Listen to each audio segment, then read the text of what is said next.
Hi, Shadi. It's time to work. Sorry. Hi everyone, I'm Shelly. Welcome to Better Size TV. It is a human nature to chase after the concept of beauty.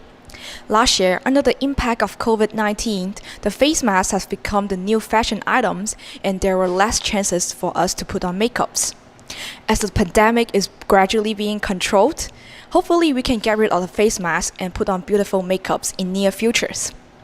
Today, I'm going to interview some colleagues in Better Size Shenzhen office about their favorite cosmetics products. Come with me.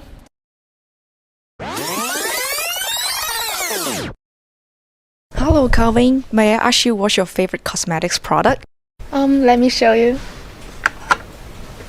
Mine is an eyeshadow palette because I can still apply it even with my face mask on. Wow, that's really smart, beautifying while practicing preventive measures. Thank you, Calvin.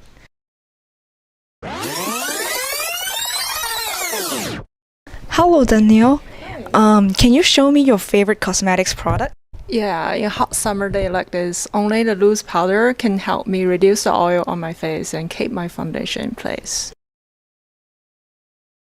I believe no one would want their foundation be ruined by sweat in a hot summer day like this. Let's go to the next one. Hello, Fanta. Hi, Shelley. Would you like to share with us what's your favorite cosmetics product? I think it's foundation because it covers all my skin imperfections. That's right. Foundation smooths and even your skin and makes it prettier. These are the cosmetics products I collect from the colleagues in the Shenzhen office. I see they're all powder materials. So how do they function differently? It's about a particle size. Want to find out more with me in the Better Size lab? Absolutely. Let's go! The instrument used to investigate the relative cosmetics product sizes was the Better Size 2600 with the dry small volume and wet dispersion units. The Better Size 2600 provide accurate measurement results for particles with sizes ranging from 0.02 to 2600 microns. Let's first take a look at the sizes of powder cosmetics products. For setting powder, scoop out an appropriate amount and place it in the test tube compatible with the dry small volume dispersion unit. As for the eyeshadow palette, since the powders were packed, we need to scrape some powders off the palette and reduce the size of large particles by gently tapping on the powders using a sampling spoon. Then, transfer the sample to the test tube. Place the test tube in a dry small volume dispersion unit, which is suitable for valuable samples that are low in volume. It only requires 0.02 to 1 gram of sample for each time of measurement. With the built-in SOP system in the software, the auto-generated results for particle size measurement is just one click away. The figure we see now displays the particle size distributions of powder cosmetics products obtained from the Better Size 2600. Both setting powder and the eyeshadow have molds located at the fine ends, with both D50s below 10 microns. When applying powder products, it is necessary to consider the potential inhalation hazards, especially those in loose forms. For instance, setting powder is in loose powder form, which is potentially respirable by human lungs and increasing the inhalation hazards. As we can see from the results, the sample setting powder has a D50 of 5.82 microns, indicating that 50% of the particles in the sample have diameters less than 5.82 microns. Next time you apply setting powder, hold your breath and don't let the powders get into your nose.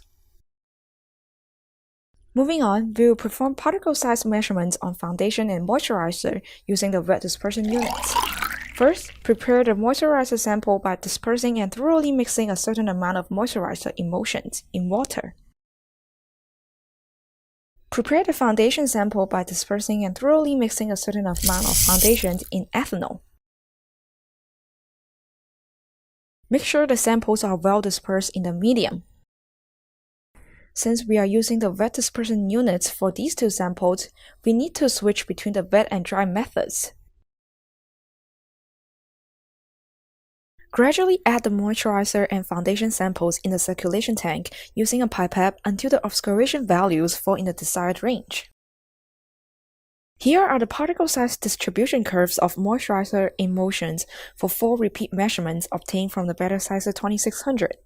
The moisturizer we use in the experiment is a type of oil in water emulsions, where water is the continuous phase and small oil droplets dispersed in the water phase. The D50 of oil droplets in the emulsion is around 2.6 microns, which falls in the typical emulsion droplet size range of 0.1 to 10 microns. It is essential to control the particle size of droplets because it determines the overall stability of the emulsions. The overlapping size distributions and great repeatabilities from the repeat measurements suggest the ability of the better size 2600 to produce repeatable and reproducible sizing results. Let's take a look at the particle size distributions of foundations. Depending on different types of foundations, they are generally used to provide strong coverage, tone corrections, smoothness, oil removal or moisture upon applications on the face. Typically, a foundation is a mixture of various ingredients at different sizes, and it is reflected on the multiple peaks in the distribution curve. After turning the ultrasonic dispersion on, coarse particles that are approximately 70 microns in diameters are broken down into smaller pieces, adding one more peak in the distribution curve.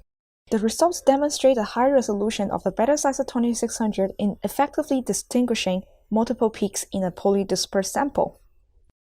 So, we have learned so much about the particle size and the cosmetics functionality. Shelly, did you just use my foundation as the testing sample? Better yet, subscribe to our channel so you won't miss any updates. See you next time. Bye!